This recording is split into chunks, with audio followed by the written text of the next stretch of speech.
Hello and welcome to the Westmoreland Museum of American Art's virtual programming.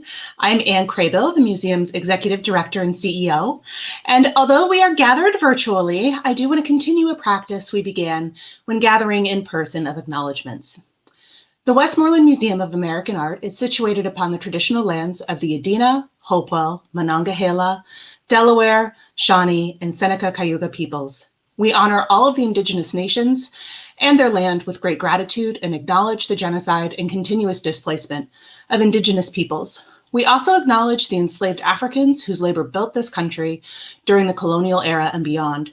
We acknowledge the harm inflicted upon the indigenous communities and people of color across the country, which guides and inspires our work as a museum. Our program tonight is the final conversation focusing on the Diversity Billboard Art Project, and you will hear from Alisha B. Wormsley and Dorian Barill, two of the artists involved in the project. The Diversity Billboard Art Project is a public art campaign that displays 10 new works of art throughout Westmoreland County, created by 10 regional artists. The first of the billboards went up Monday, October 5th, and the artworks were installed on specific billboards along routes 22, 30, 31, 51, 56, 119, 217, and I-76. And they will be up for a month or so longer, depending on different locations. The project is generously funded by the Heinz Endowment's Just Arts program, an initiative that supports artists, organizations, and communities who harness the power of the arts to respond to social issues affecting the Pittsburgh region and beyond. The idea of the billboards to spread a positive message through art was conceived by the Westmoreland Diversities Coalition co-founder and Board of Trustees co-chair Carlotta Page, who developed the grant proposal in partnership with the Westmoreland Museum of American Art. Each artist was commissioned to create an original artwork inspired by the theme, Make Our Differences Our Strengths, that visually conveys how diversity and inclusion can make Westmoreland County communities stronger. For more information on the project, the exact billboard locations and exhibition schedules, because all of the original artworks are actually on view and will be touring to different galleries through the area, please visit makeourdifferencesourstrengths.com or on Facebook at Make Our Differences Our Strengths. Before we get started with the conversation, I would like to introduce you to Shayla Kair Schaefer, who is the lead artist of the Billboard project and will serve as our lovely moderator for this evening's event. Welcome, Shayla. Thank you, Anne. Hi, how are you? I'm good. I'm so glad that you are able to join us and that you have an internet connection. Right. And I know you are at the museum right now, and I hope to see you there in person soon. Yes, I hope so too. And thank you so much for having me here. And thanks for the beautiful introduction. Oh, Good evening, everyone. And welcome to the fifth and final talk of the Billboard Art Project. I am very happy you joined us tonight, and I hope you are well and healthy.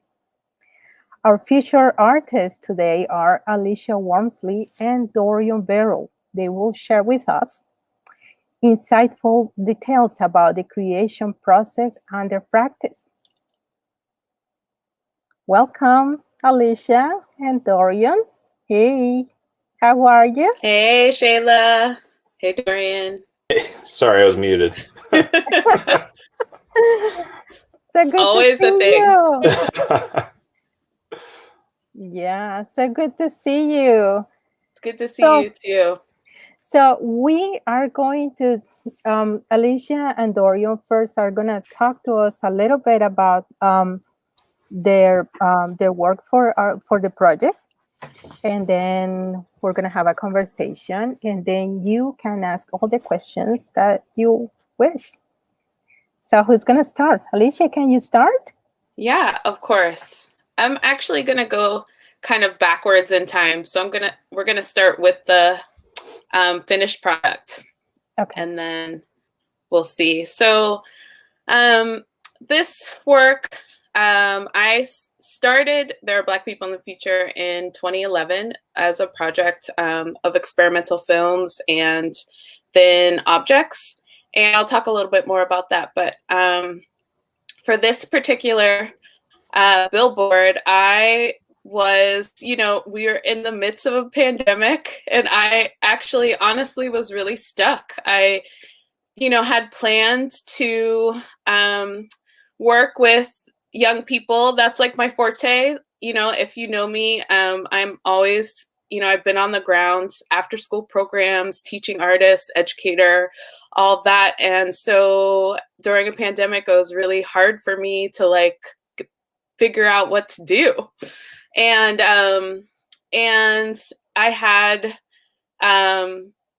some very healthy encouragement from Shayla and making connections with different historians. So I kind of, my original idea was to work with teenagers and kind of talk about what it means to them. There are Black people in the future, what it means to them, and then, work on kind of a design together collaboratively. So when, things changed, I thought about, what can I do? Thinking about like, I wanted to do some research and think about just even like the history of Westmoreland County and the history of Black people in Westmoreland County. And I kind of thought about also going backwards in time in that way. Like I really like to think about time in an expansive way instead of a limiting way, thinking about the past, present, and future all happening at the same time.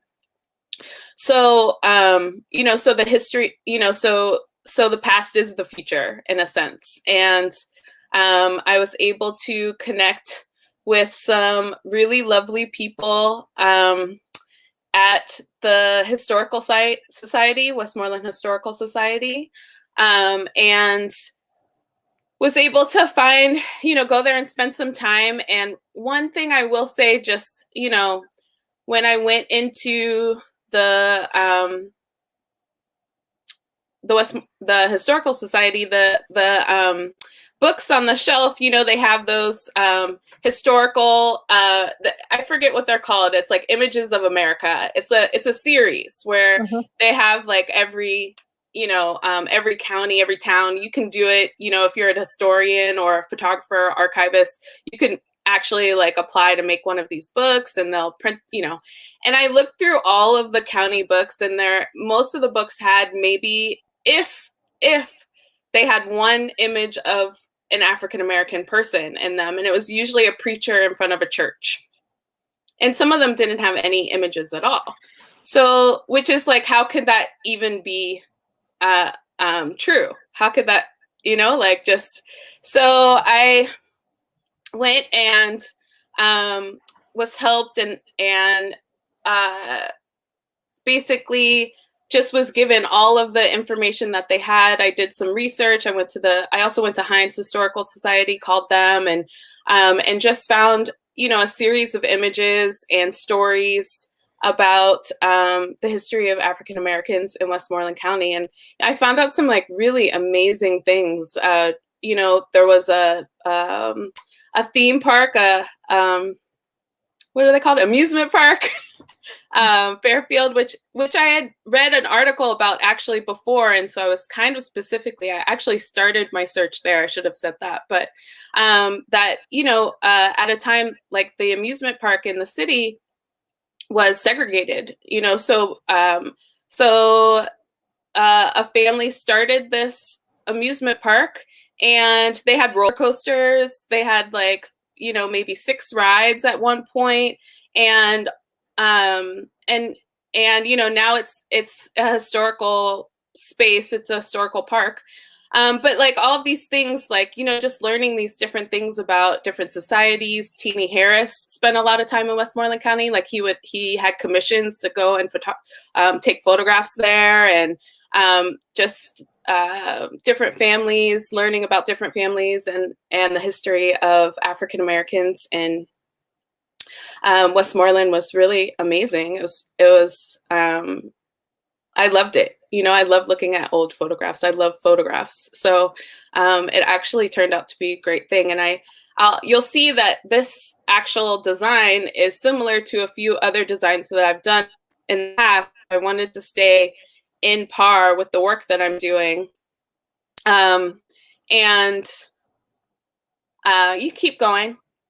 And I guess other iterations of this work.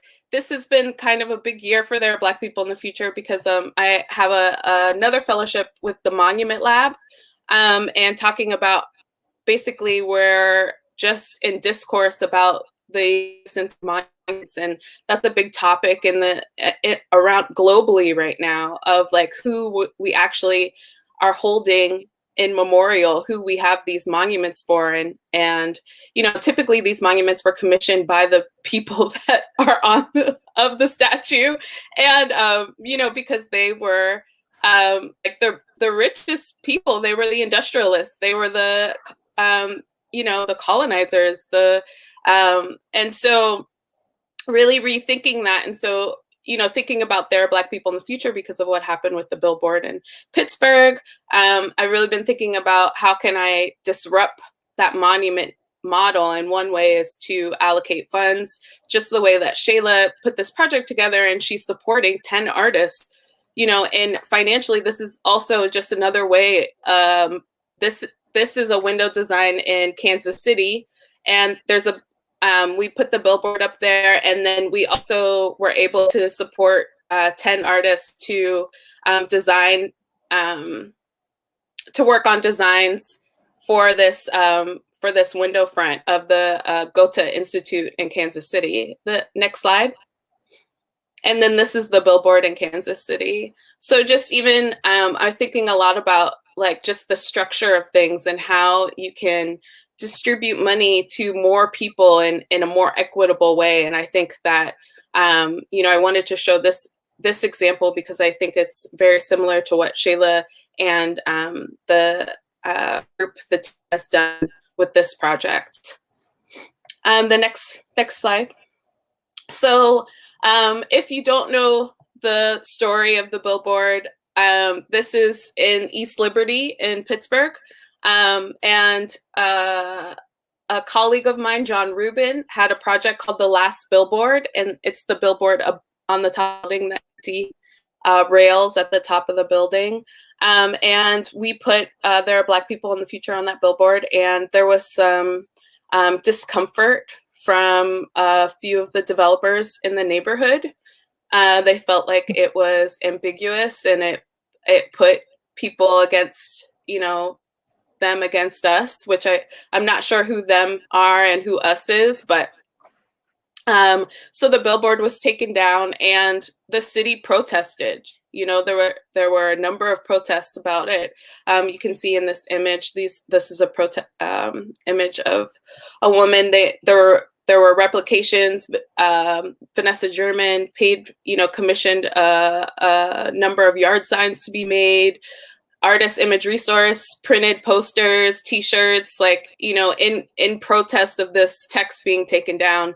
And then again, this is like my first iteration of thinking about how to really combat this, was to like redistribute money and power.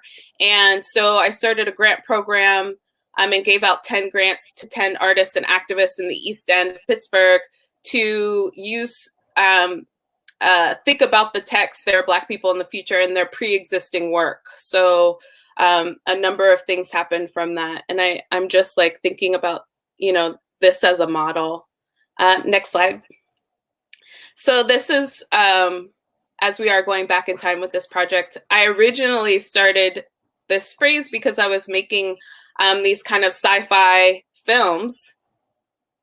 And what's funny is that when the billboard went up, it was in 2017 in East Liberty. And, you know, I was finished with this work. This is an old body of work for me. I had actually had moved on, but I started the work in 2011 and 20 Homewood. And what's funny is this installation with these TVs, and you can see the connection with the billboard that I designed for Westmoreland, was in the Homewood Coliseum, the Greater Pittsburgh Coliseum in Homewood. And it was like a huge installation with TVs, and the TVs would flash There Are Black People in the Future.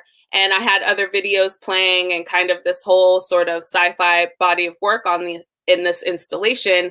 And Mayor Peduto actually had his inaugural party there and took a picture of it. And there's like a picture in the Post-Gazette of him standing in front of this text. And it's so interesting to me because then years later, this text is removed from this billboard, the same context, the same, so that's like the power of like, another thing I'm thinking about with this project is just the power of timing, so like right now we're going through a flux period with our work. And I think about that also. I think that's my last slide. I think that's pretty much, and then this is an image of the billboard in time and space. But yeah. Thank you, Alicia. So I'm going to have a bunch of questions for you, but I want Dorian to talk about his project too, and then we'll go to the questions. All right. I guess about a year ago, my wife Tonya and I moved to Greensburg from New York, and even though I grew up in the area, it was kind of like moving to another planet after living in Queens for 10 years. So I was looking for a project that would kind of help reconnect me with the area and engage with the community in a way that also shared my values. So, I mean, the Billboard project was kind of like perfect. You don't see a whole lot of progressive ideas bouncing off the billboards in Westmoreland County, Conceptually, I imagine the piece as a work of social surrealism, harkening back to Depression-era murals that criticize the power structures responsible for declining socio-political conditions of working people. And I imagined it this way because we're still living in a system that maintains the wealth of a tiny percentage of the population, in part by dividing working people by race, gender, religion, ethnicity. And I think if we could deliver that message effectively to people, especially in an area where there might be strong ties, historically at least, to organized labor, like Westmoreland County is an example of that. I think if you could deliver that message effectively to people, you'll impress upon them the simple truth, which is until all of us are free, none of us will be. So thinking about that, Westmoreland County is something like 95% white. And for a lot of folks who've lived here their entire lives, they've never really had to question their own behavior with regards to race, or their own behavior really with regards to anything that they consider to be outside their own little snow globe. They've never really had to ask themselves how they might be complicit in a system that violates basic human rights by, for example, electing representatives who enact legislation that does harm in poorer communities on a host of issues, ranging from property taxes and education to policing. And part of the problem here is a media environment that negatively targets racial justice and democratic ideals in general. And if we're going to take meaningful steps towards equality, it's going to require education and legislation. And changing the media environment plays a crucial role in places like Westmoreland, where we're still kind of on step one, or really like step zero, it seems, which is just simple awareness. So that kind of brings me around to saying thank you to the Westmoreland Diversity Coalition and Carlotta Page and the Westmoreland Museum and Shayla and everybody who's participated in this project, because it's at least helping us get to step one. We need more opportunities like this in Westmoreland County that help make our community a more welcoming place to live. I think imagery imagery can be a powerful device in laying the groundwork for the dialogue necessary to bring about change. And the way I think about creating imagery, it's like you're creating a new world for somebody else to inhabit. And like an image can be a window into that world. And the stronger the image, the more people are going to want to believe in it. Not necessarily believe that it's real, but believe that there's truth in it. An image can be so powerful, it's like a religious experience when you see it. And as an artist, I think you're really only limited by two things. It's your curiosity and your patience. And if we're going to stick with the whole world building concept, it takes a tremendous amount of patience to build your own world. And the features of that world, you build those up on the curiosity you have about the nature of existence. My own work often draws from a natural curiosity about the vastness of human experience and perspective. You can never really know what somebody else is thinking or how they're feeling, but in that search for understanding, you uncover common truths. This is something that I wanted to allude to in this piece because the project developed into a piece that is kind of about perception. You know, I wanted to create an image that would stick with people long after they saw it, and not because it was just like a bold image, you know, but because as you approach it, you know, say in like 15 or 20 seconds, you see it and there's some ambiguities there, and it's almost like you're solving a visual illusion problem with your mind as you approach it. And so like that like getting people thinking about the image in a way that they might not usually, you know, that kind of sticks with you, I think. And then afterwards, after you've gone through that process of like unraveling this puzzle, you realize what the heart of the theme is about. You know, you get like that message about, you know, diversity and multiculturalism. And so, okay, I'll like the way I thought about designing this billboard is like when you first see it, maybe 15 seconds away, and it's in a spot on Route 30 where like you kind of round the corner of like where there's this big hill, and you see these like figures lined up. It could be like an advertisement or something, you know, and you could tell they're holding something, but it's not clear. So in the next 5 seconds or so, you realize like, okay, they're holding these strange objects. So it's all still very enigmatic. And like they could tell there's some kind of gradient created in the background.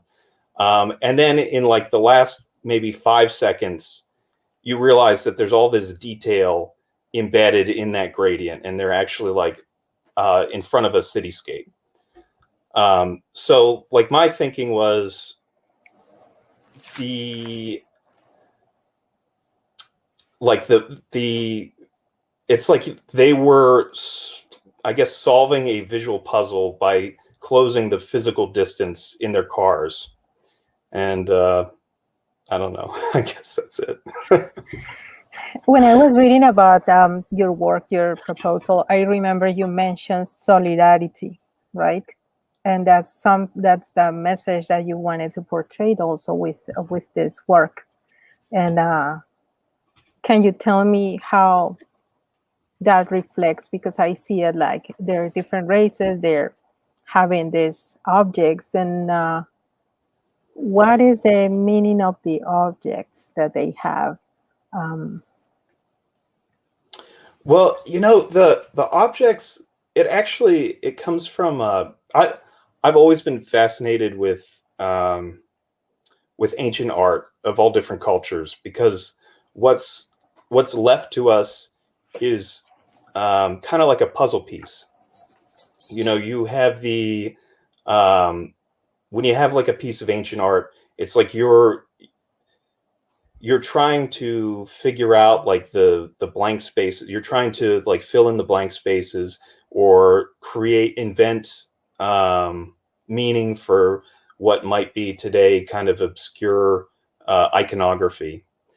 And I feel the same way about ancient spaces, you know, ancient architecture, and because you start to think about how people thought about space, you know, in a totally different culture thousands of years ago. And the whole idea of the shapes came about because I was working on a comic book, and I was kind of like, this is before I moved back to the area.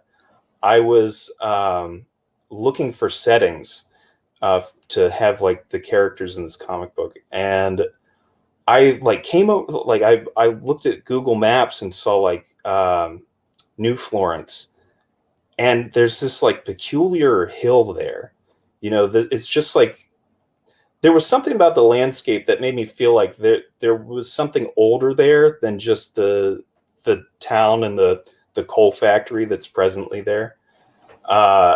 And I did some research and realized it's an ancient Monongahela site. So that whenever we came out here, like one of the first things I did is go to visit this site. And I'm convinced that they didn't just have a settlement there. I mean, I'm not an archaeologist or anything, but I'm convinced that they had a sacred reason for putting this settlement there. It wasn't just for defensive purposes, because there's something about the way the light plays around the hills there that it gives the landscape almost like an anthropomorphic quality, especially like in wintertime. If you have a chance to like go out to New Florence in the afternoon or around this time, like seeing it in that like golden light in the afternoon is just, it's amazing. And it reminded me kind of Delphi, the ancient Greek city, because they like chose this spot for that reason, because the light just plays around the mountains like in this like particular way that makes it magical. And so my custom after going to a site like this, I make like a pretty I make a record of my dreams. And I had this dream that night of like it was funny. It started out in a maze, and the Monongahela, I remember reading somewhere that they built, instead of like defensive gates into their cities, they built a kind of palisade maze. And so in this dream, I was going through this maze, and at the center there was this hill like the one in New Florence, and there were all these like floating objects around, and they reminded me of these intarsia panels that I had seen in Siena like 10 years ago when I was in school there. And it like intarsia is a technique imported to medieval Italy from North Africa. And it often presents with like in the finest examples of both traditions, a very deft application of the golden ratio. Mm-hmm. And I just kind of saw this dream as like a unique confluence of traditions and ideas that is possible nowhere else but in Westmoreland County. So, and I did a drawing of that dream, which I have here, hanging up on the wall. So that's nice. So that's the original inspiration for the shapes. Wow. Since we're talking about time and how the past has influenced your practice, and I'm thinking about also Alicia, how she thinks about time. And I want to know more about that. How do you feel time? Because you say it all happens at the same time. So how do you feel? How can you express that? I'm thinking about the older generations, for example, for the billboard that you did for this project, and thinking about people now that see their ancestors there on those billboards and how they feel about that. Mm-hmm. And it's something so profound and beautiful that they are right there. Right. And so that makes me think about that, how you think, how you feel about time. Can you tell me a little more about that? Yeah, I mean,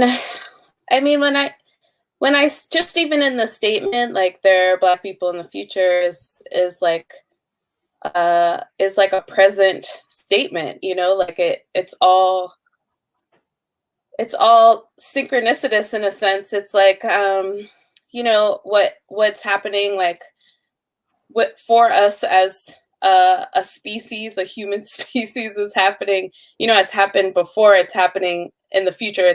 You know, we're all like, I feel like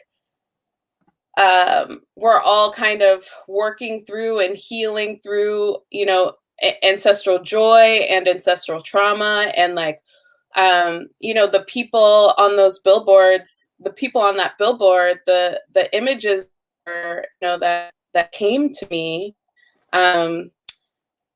you know, I just think about those ancestors, you know, made sure that we exist now and we exist in the future. And, you know, one thing that Dorian said is that, you know, we're not all free. You know, if some of us aren't free, then we're not all free, you know, in that sense of, and I think that's so true. Like, I think that the images of like, you know, the like strength and beauty in those images, and just it goes beyond time, right? Time is time creates limitations. And I just think that the people in those, like, for me to find these photographs of you know, whoever's ancestors, whoever's relatives, is just like a testament to that, like, expanse of time, that like just that there's no limitations, that you know, that they were there and we're here, and there will be people in the future. Like, it's just kind of this yeah, I don't know, it's sacred, really. So yeah, that's Okay. about it. Yeah, and this is something very profound. And for then I have another question that is it goes to that, since it's this work is very profound. In do you have any type of ritual when you want to work on this project? Is this something that just comes suddenly, or do you feel like you need to prepare in a certain way to work? Right.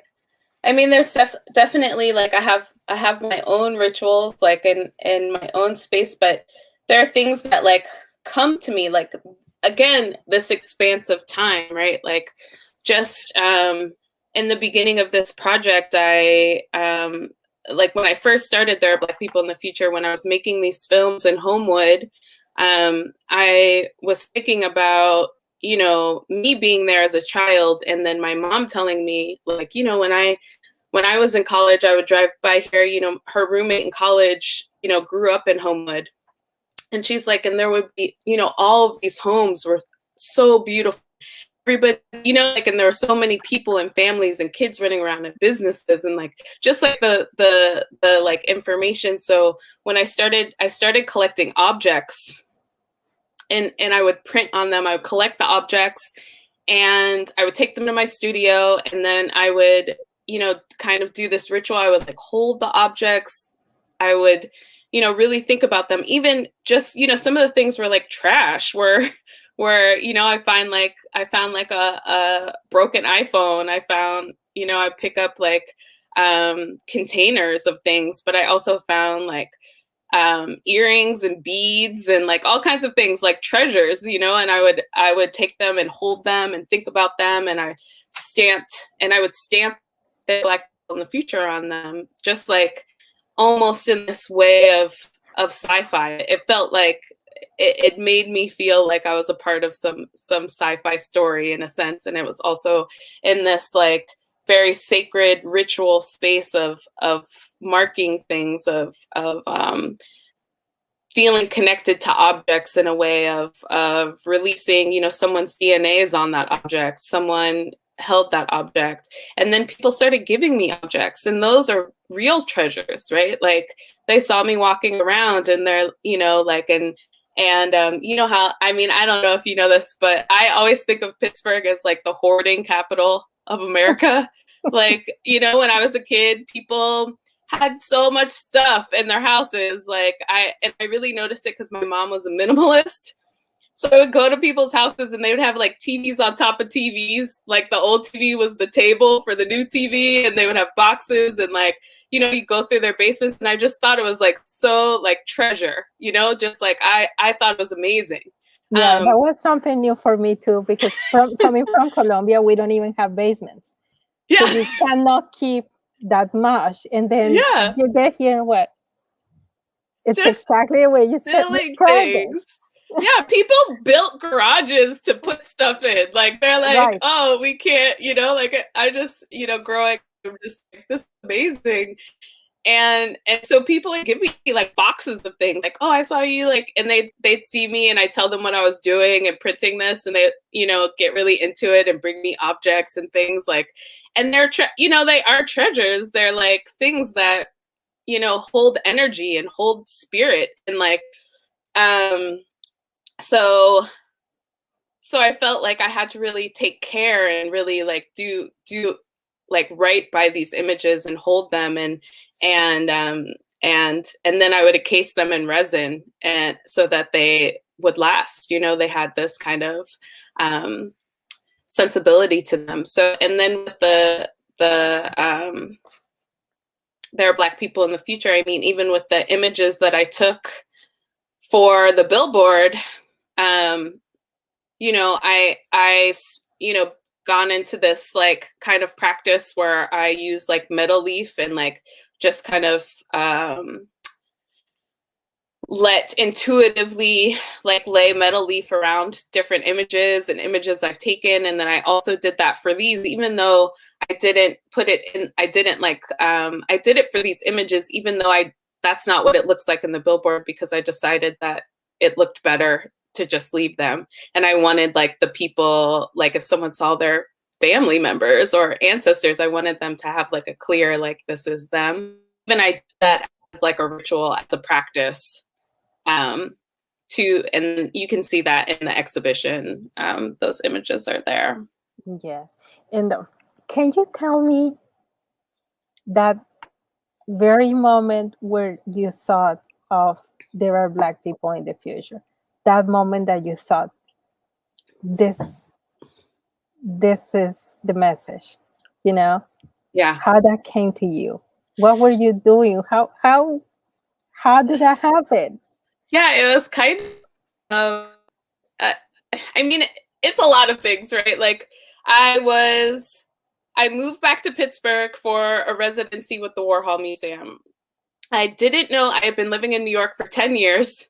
So it was like, you know, Brooklyn to Pittsburgh is like, okay. And I'm like figuring out, like, you know, I was like kind of transforming, and I'm thinking about all these things, and I'm back in Homewood, like where I spent when I was a kid, you know, and I'm seeing like how different it is and how much you know, just like the changes, and I'm working with students. So the residency set me up with a studio at Westinghouse Academy. It's changed it to Westinghouse Academy, and it became a high school and middle school. And so I had a classroom there and a studio, and 2 days a week students would come in and we would make projects together. And at the time I was like making these really like kind of out there experimental films with performers, with Jasmine Hearn, in these kind of different spaces, these spaces that had changed in Homewood. And I'm just thinking about abductions. I'm thinking about, you know, apocalypse, like real life apocalypse are happening. Like it's not just like sci-fi, but actually this Black neighborhood, it has, you know, been systematically neglected. Yes.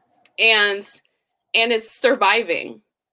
And it's surviving and thriving at the same time. Like, it, you know, that's like this, like, just the spirit of people, but like it's surviving, right? And so I'm thinking about these things, and my students, they want to make zombie films because Walking Dead had just come out. It was like 2011. So like everybody wanted to make zombie films.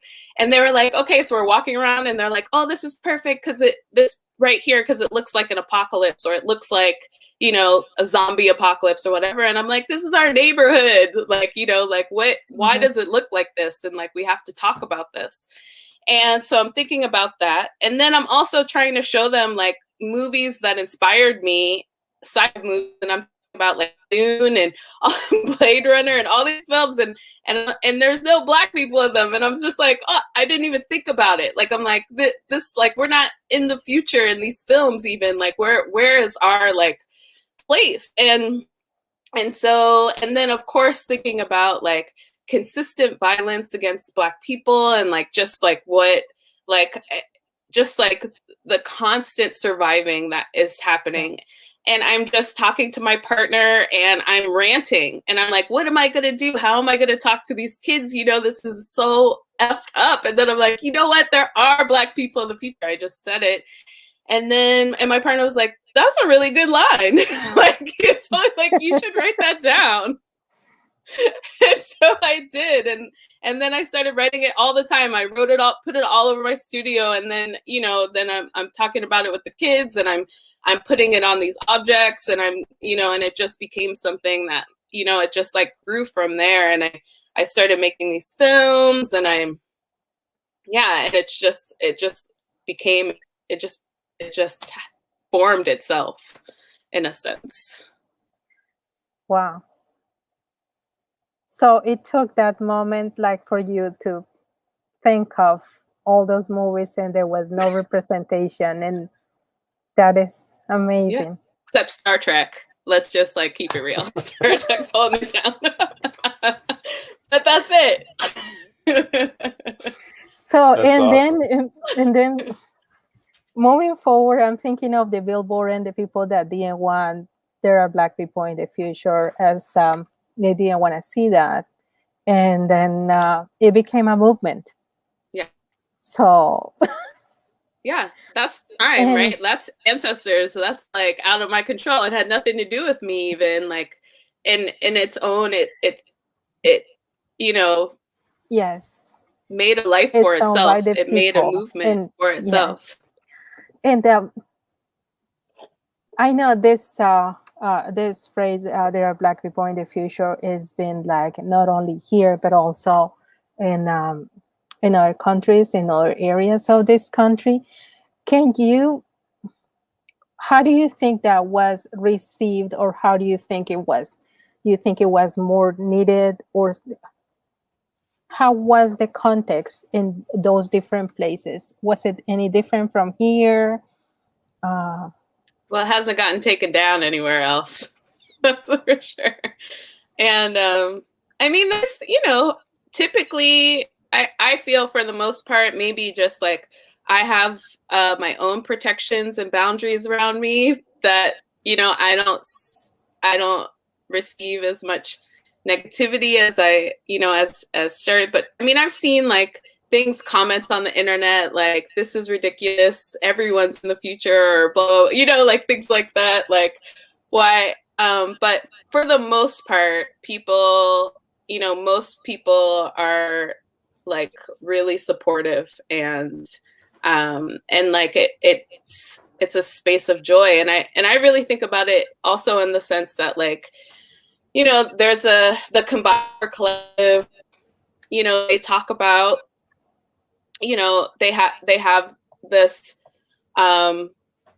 theory that, you know, if Black women were to be free, that would necessitate the destruction of all levels of oppression, right? Because of the structure of oppression. And so that, you know, so that even in that kind of working, that Dorian was saying, if we're all not, you know, if someone's not free, then none of us are free. That like same thing. I mean, I feel like it's this saying there are Black people in the future is saying that, you know, like it includes everyone. Like it is like, once we work for ourselves, it's impossible for anyone to be free if anyone is not, right? We're just like we're all collective. Connected.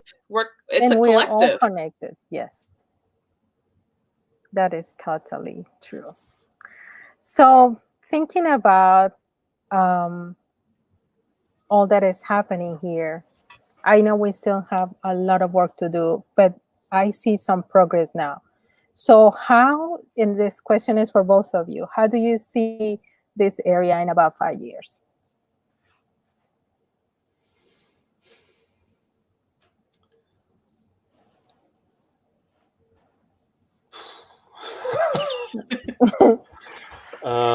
Well, I don't know if I'm going to be here, but it's slow to change, you know, and it depends on people's will for it, you know. Like, I think seriously, as long as the media environment is overtaken by conspiracy theory and racism and misinformation, you know, it's going to lead to apathy and cynicism. And so we need more of this, you know, type of, you know, coming together to kind of share like love and respect for one another. Yeah. I mean, it's not that simple, but I don't know.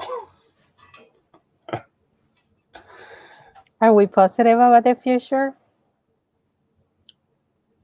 I am. I mean, I like,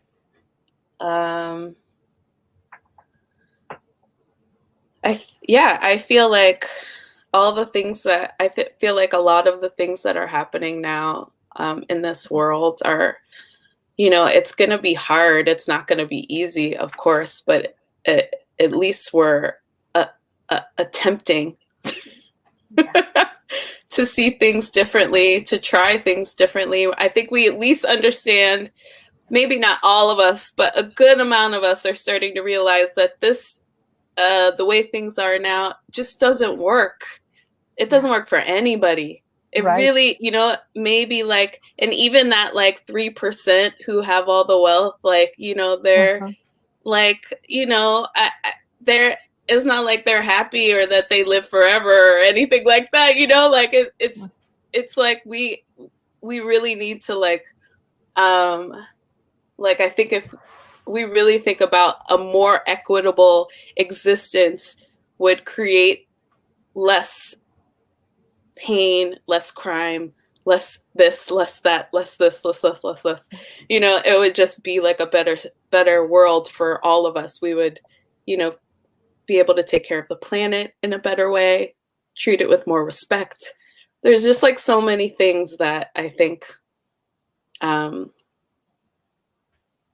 we have the momentum to and I think we share. all have to be positive, right? We have to, because if we don't,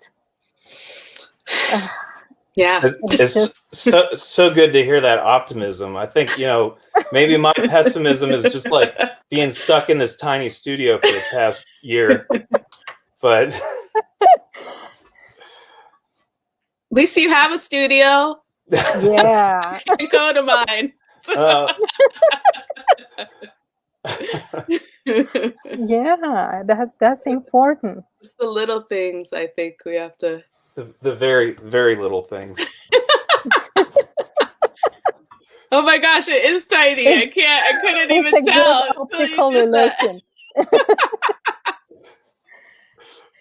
Okay, and going to Dorian's work, I'm very curious to know who those people are. Oh, they're just imagined. They're They're from your totally imagined. imagination. That's Yeah. awesome. I mean, I a couple of the sketches that flashed up before, you know, like I did these like detailed sketches to prepare for doing the mural, because like the portraits in the mural are like this big.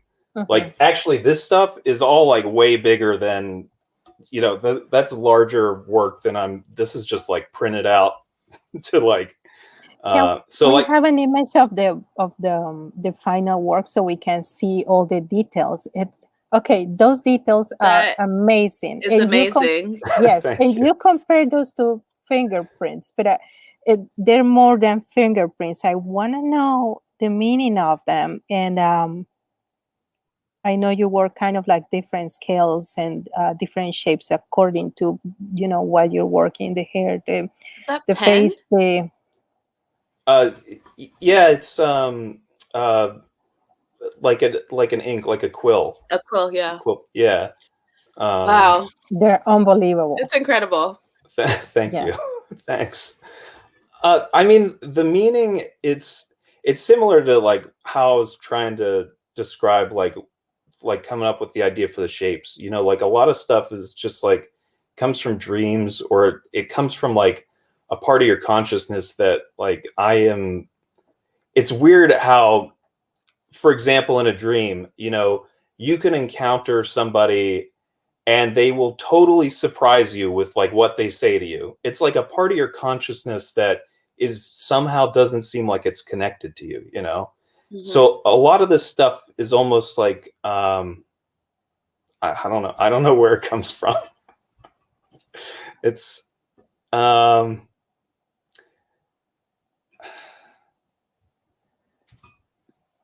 yeah. When you talk about dreams, you talk about like actual dreams. Have you had a moment?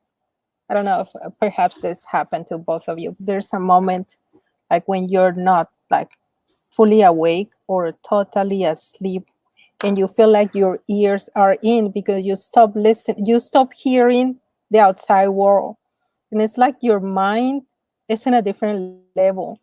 And sometimes at that point you can get, it's like kind of like you get answers to many things that you have in your mind, and that this makes me think about that. For a long time, I kind of like, I think I trained myself to dream in a way, because every night I record my dreams, you know, and I think like you can actually like practice at dreaming. You know? Yeah. Do you write it? Like, do you write it down right as you wake up? Not always. And then sometimes, you know how like throughout the day you are like, whoa, you just like remember part of a dream, and it's you know, it can be really impactful. I that's how I get a lot of my imagery, which is why. No, I'm sorry. No, please continue. I guess that's why I called it like this project, social surrealism. You know, I'm not terribly knowledgeable about 20th century art history, so this may be a genuine art historical term that I'm not aware of. Like I could see it referring to somebody like Max Ernst or something. But in this context, I was trying to refer to social realism, which was like a movement. It's like an American iteration of European realism, where they're trying to expose the institutions responsible for oppressing the working class, right? Like a famous example, of course, is the American Gothic, Diego Rivera's History of Mexico. And then with a combination of surrealism, which is all about unlocking your unconscious through imagery in art or literature.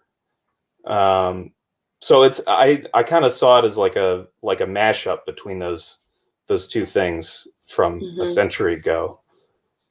Wow. Interesting. Okay, we're getting close to the end, and I have one last question. Wait, can I just say something really quick? Dorian, Sure. you should look into fractals. Have you Yeah. read about fractals? And like the connection of fractals to like the folklore. You said you like to origin stories of like West Africa and the Bantu giants and the kind of the curls of the mountain, the curls of the pattern of the Nile, the way that like in this origin story, the Bantu giants designed Africa based on these fractals, this movement, this flow. And it also is like the same, connected to the star Sirius and the drum beat, the heartbeat, like the drum, it's like very, and so when I'm looking at your drawings, there's something like very connected. I'm sure that there's similar ideas around the world, but that might be something to check into. And I'm gonna write that down. Yeah. Bantu giants? Giants, yeah. That's awesome. Mm-hmm. Check that out. Okay, here's my last question. I want both of you to tell me something interesting about you that is not related to art and perhaps will surprise people here. Oh.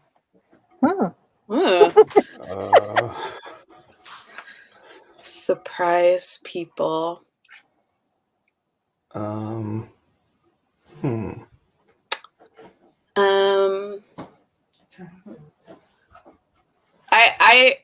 start. I'll go. Please.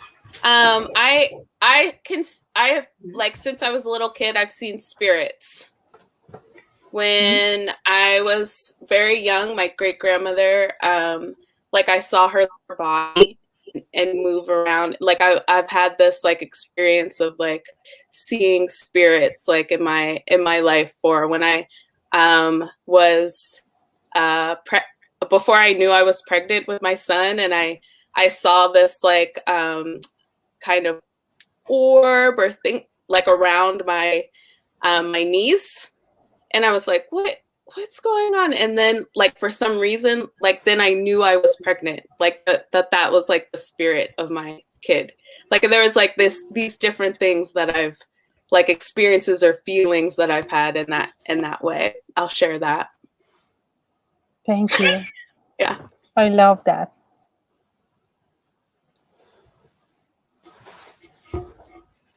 Dorian? I haven't thought of anything yet. Can we do another video chat later?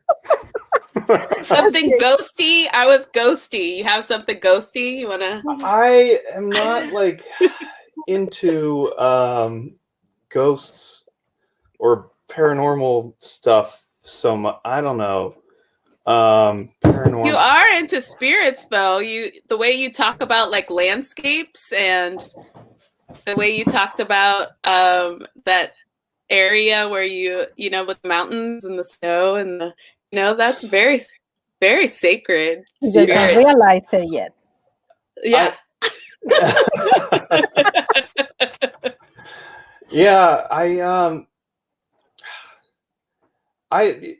leave the ghosts and the spirits up. Like maybe I'm just like kind of agnostic about it, but I do like that. I have like a lot of respect for that, thinking that like imbuing objects with like a kind of spirit of its own. And I mean, it just like, because of the fact that like all life here is like arose out of you know, stardust. Mhm. Like we literally came from rocks, you know. So I think like things do kind of have a spirit, and I just I don't know. I can't, Totally. yeah.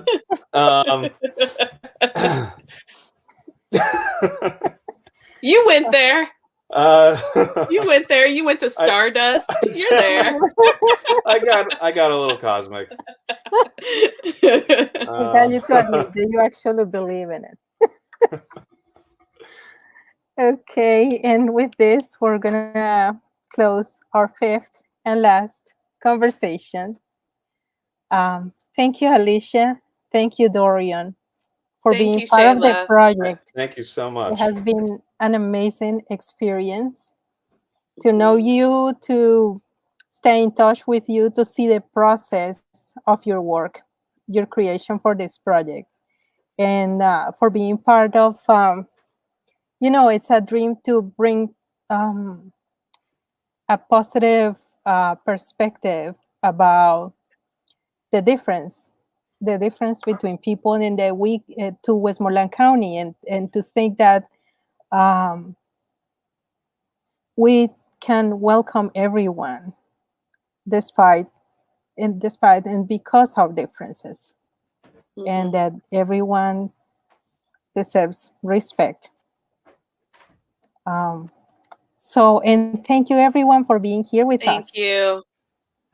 If anyone wants more information about the project, you can visit our website, Make Our Difference Our Strengths. We also have Instagram and Facebook, and our current exhibition is at the Seton Hill University right now, and then it will travel to St. Vincent College. So stay in touch, and thank you guys. Thank you.